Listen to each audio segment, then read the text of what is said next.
ভোটের আগে নিরাপত্তার চাদরে মোড়া সুন্দরবন। হিঙ্গলগঞ্জের কোস্টাল থানা এলাকায় জোরদার নাকা চেকিং। রাতপোহালি রাজ্যের দ্বিতীয় দফার বিধানসভা নির্বাচন।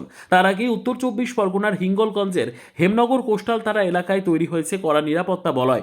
দুলদুলি থেকে শামশেরনগর রোডের নবদুর্গা মোড়ে পুলিশ ও কেন্দ্রীয় বাহিনীর জওয়ানদের যৌথ উদ্যোগে টানা নাকা চেকিং চালানো হচ্ছে।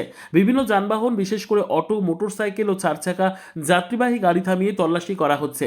নির্বাচনের আগে আইন শৃঙ্খলা বজায় রাখতে এবং কোনো রকম অপ্রীতিকর ঘটনা এড়াতে প্রশাসন তৎপর।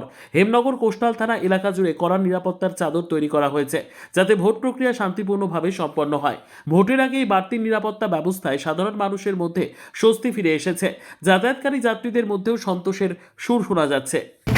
আমার মতে খুব ভালোই হচ্ছে এটা, কারণ এখন যা বর্ডার সাইডে যে প্রবলেম হচ্ছে, বাংলাদেশ পারাবার এখান থেকে লোকজন আসছে বিভিন্ন রকম প্রকোষ্ঠকারী, সেক্ষেত্রে এটা বেটার হচ্ছে। আমার সময় ভালো হচ্ছে।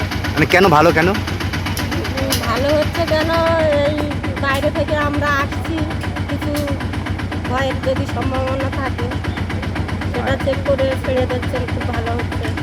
খুব খুব খুশি। আমার নাম দেবরানী মণ্ডল। এটা খুব ভালো হচ্ছে।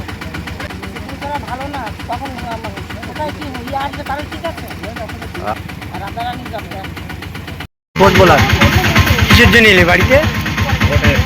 ভোটের জন্য। যা টিকিট রেট না আসার মতন, তাই আসতে হলো। কেন? 20,000 টাকা টিকিট। ও শুনবি এমনি মাথা ঘরবে। কিসের জন্য এলেন? কিসের জন্য? ভোটের জন্য। আর কোথায় বাড়ি?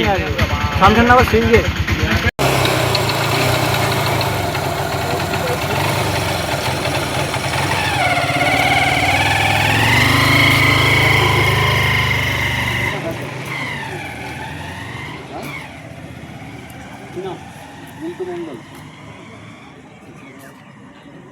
আপনার জীবনের দামটা আছে, মাঝখানে বাচ্চাটার জীবনের দাম কোনো নেই।